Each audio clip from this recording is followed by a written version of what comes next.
Hoy se cumplen 15 años del 20 de diciembre de 2001, que terminó detonando la crisis política, económica y social más grave de la historia argentina, del estallido que dejó 39 muertos en las calles y el final del gobierno de Fernando de la Rúa. Y ese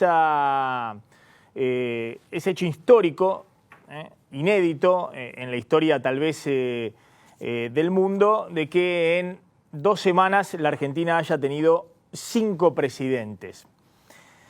Más allá de que en la actualidad es incomparable en la situación económica respecto a lo que fue diciembre del 2001, un ratito vamos a hablar de algunas advertencias que hay, incluso de aliados del gobierno, como Elisa Corrió, respecto a que todavía hay sectores que puedan fogonear en este fin de año algún hecho de violencia, algún estallido o incluso muertos en la calle. Pero más allá de esas declaraciones aisladas de Elisa Carrió, les decía que es incomparable la situación económica, pero también es incomparable la situación política. Me parece que ha habido un crecimiento o un aprendizaje de todos los sectores políticos respecto a lo que ocurrió 15 años atrás. Pese a que hay visiones muy divergentes respecto a lo que ocurrió 15 años atrás. Hoy salió muy provocativamente el exministro de Economía de la Rúa y de Menem, Domingo Cavallo, diciendo que le tendrían que haber hecho un monumento a él por jugarse el prestigio económico en el gobierno de la Rúa en sus meses finales. O salió el propio de la Rúa a decir que le habían provocado un golpe civil el peronismo, le había armado con una irresponsabilidad total un golpe civil. Del otro lado, obviamente, salió Duhalde y otros dirigentes del peronismo diciendo que de la Rúa no tenía idea de lo que pasaba en la calle y en la sociedad y que nadie sabe por qué decretó el estado de sitio ya sobre el final de su gobierno. Pero más allá de esa divergencia respecto a la mirada y las responsabilidades en diciembre del 2001, es evidente que la dirigencia política hoy ha aprendido de los errores del pasado.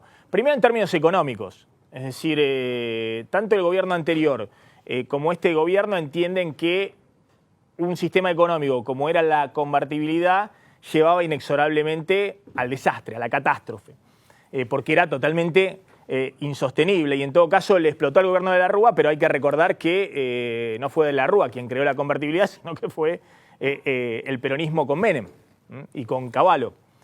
Y en términos políticos, el gobierno de Macri, como le había pasado en su momento al gobierno de Kirchner y de Cristina, también aprendieron de la crisis del 2001. Recuerden cómo Kirchner en un primer momento, en los primeros años de su gobierno, concedía todo, por ejemplo, a la clase media, porque tenía pavor a que haya movilizaciones de la clase media en Capital y en Gran Buenos Aires, y cómo después Cristina, hasta el menor soplido o cualquier frase de dirigentes de la oposición o de algunos sectores sindicales díscolos o de críticas de los medios o lo que fuera, todo era considerado un movimiento destituyente, como una forma de alertar permanentemente respecto a que la sociedad haya aprendido de la crisis del 2001 y la dirigencia política de que los gobiernos pueden ser buenos o malos en la Argentina, pero que después de la crisis del 2001 tienen que terminar sus mandatos. Y ese es un ejercicio que se construye entre todo, entre la sociedad, entre los factores de poder económico y fundamentalmente desde la dirigencia política.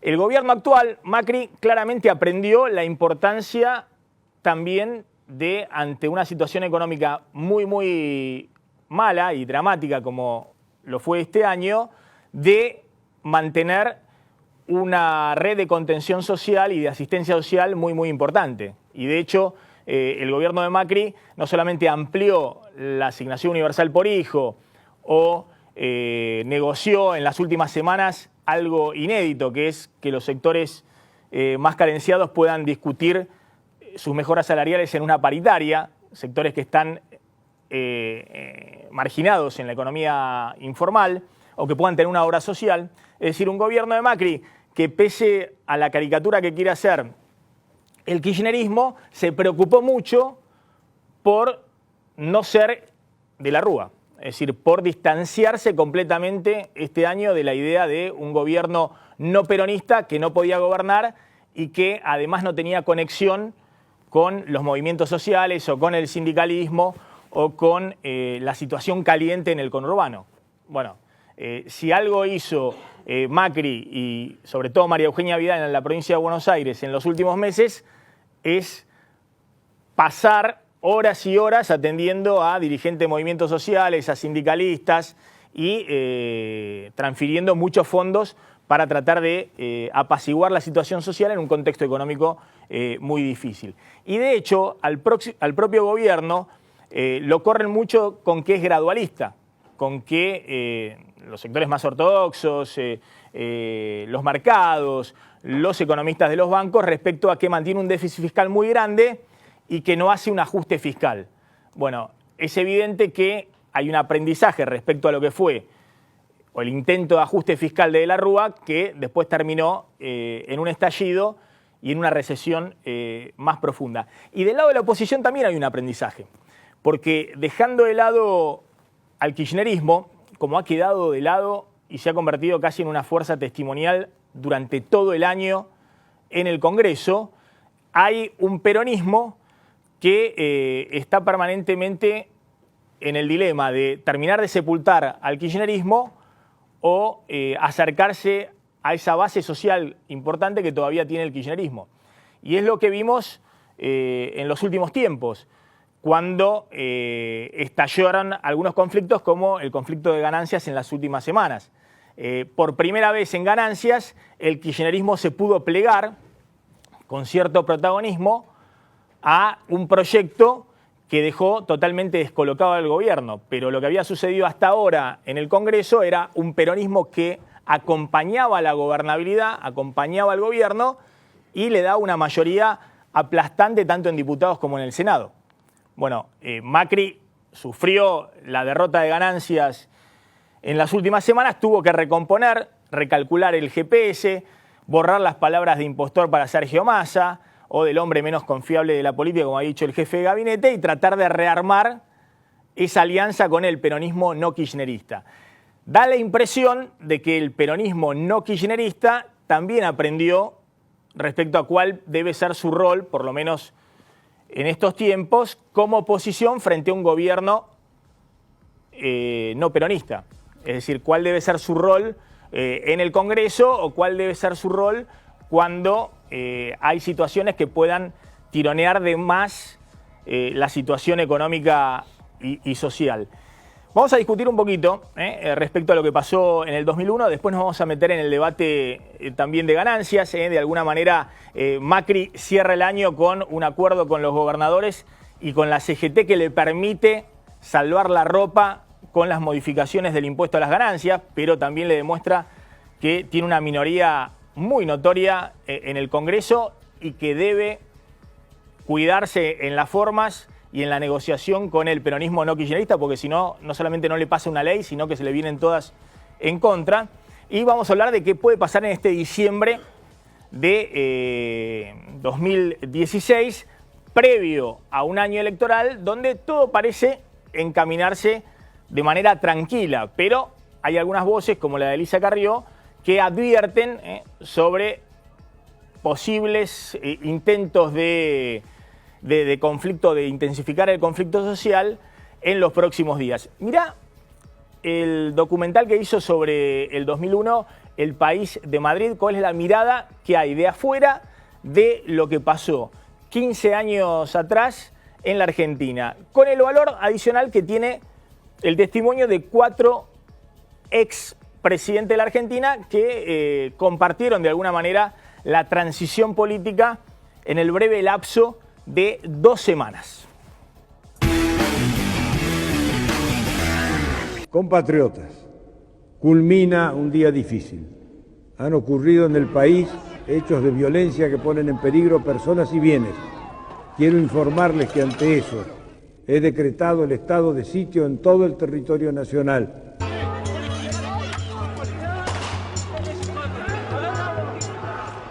Y Argentina estuvo al borde de una guerra civil. Pero el estallido se da con el corralito. La gente que salió a la calle iba al cajero a buscar sus genuinos recursos y no los podían retirar. Yo qué sé, a mí el expresidente me invitó a comer el día que me eligieron presidente de la Cámara y yo tuve que decir, mire, me parece, presidente, que tenemos algún problema.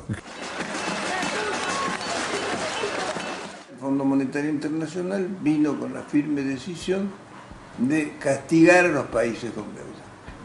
De modo que tuvo un conflicto de dos frentes, uno el Fondo Monetario y otro la oposición interna, que acabó dando un golpe civil. Terminó de hablar y yo le llamé nuevamente y le dije, presidente, usted está por renunciar. Y no me contestó, le digo, no lo haga. El peronismo va a tomar la decisión de votarle todas las leyes que usted esté necesitando. No nos escuchó el doctor de la Rúa. Llegamos a un momento en que hizo eclosión en la calle, en la gente. Primero el día 19 de la noche se promovió el cacerolazo, alentado por medios de comunicación. Cuando empiezan a hacer correr la voz de que un supermercado regala alimentos. Entonces empiezan a juntar y esos mismos tipos que hicieron correr la voz son los que rompen la vidriera y la gente se mete.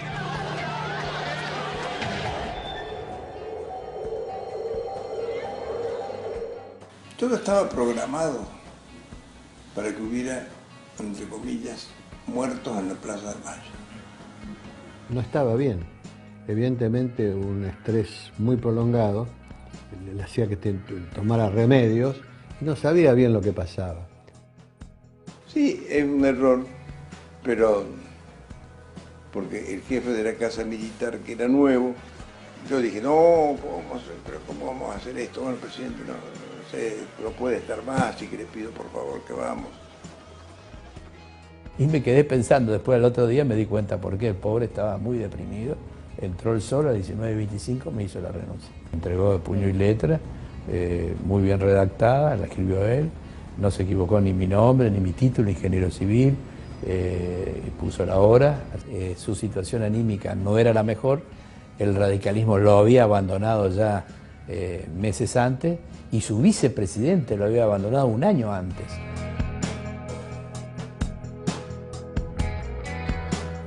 Rodríguez ocupó durante 5 días la presidencia con con los resultados que todo el mundo conoce. En primer lugar, anuncio que el Estado argentino suspenderá el pago de la deuda externa.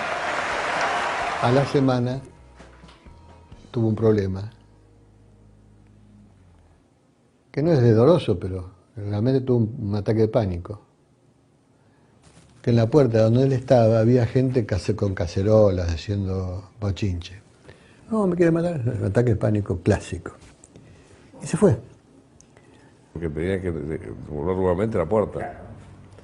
A las 6 de la mañana suena el teléfono y me dice que él no va a asumir la responsabilidad de conducir el país. Me imagino, la respuesta mía fue una respuesta bastante fuerte y dura, porque las discusiones no eran como esta charla que tengo con usted. 31 de diciembre, 31-12 del 2001, y me llama el doctor Alfonsín. Y me dice, Duhalde, no le puedes seguir sacando el culo a la jeringa. Va a ser responsable de una matanza en la Argentina. Para buscar un ministro era como encontrar una aguja en un pajar. Nadie quería ser ministro. Pero no, uno llamaba a un ministro de Economía X y decía, no, mira, estoy a cargo del banco. También yo estaba totalmente estresado. Llegué a ver cosas que no existían. En Olivos llegué a ver un río. No existía un río. Cuando mi esposa dijo, no, ese es un río, ¿no ves los pescados? Llamaban los médicos. Por eso le dice, ¿por qué se quiere ir y no aguanta más? Pues no aguantas más, te volvés loco. Te volvés loco. Yo estuve rodeado los primeros 4 meses por mucha gente, Olivos, y toda la noche, todo con los bombos, todas las noches. se aprendió la lección. Kirchner y Cristina lo demostraron, porque cualquiera que respiraba fuerte decía es destituyente. En ese sentido se ha aprendido.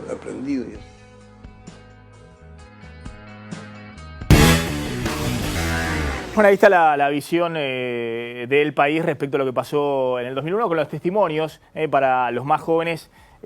Cuando dimite de la Rúa, se va en el helicóptero, claro, asume Ramón Puerta, que era el presidente provisional del Senado. Y después renuncia a Puerta y asume Eduardo Camaño, que era el presidente de la Cámara de Diputados. Es decir, de la Rúa había dejado toda la línea de sucesión en manos del peronismo, que tenía la mayoría en ambas cámaras, porque había renunciado Chacho Álvarez, el vicepresidente de la Rúa. Y después, cuando renuncia Camaño, llega por una semana Adolfo Rodríguez como gobernador de San Luis, que es lo que contaba ahí Duhalde. No resiste, ve que le hacen un vacío los gobernadores del peronismo, está muy temeroso de lo que podía suceder y queda finalmente Duhalde, que era el gobernador de la provincia de Buenos Aires, como presidente en ejercicio.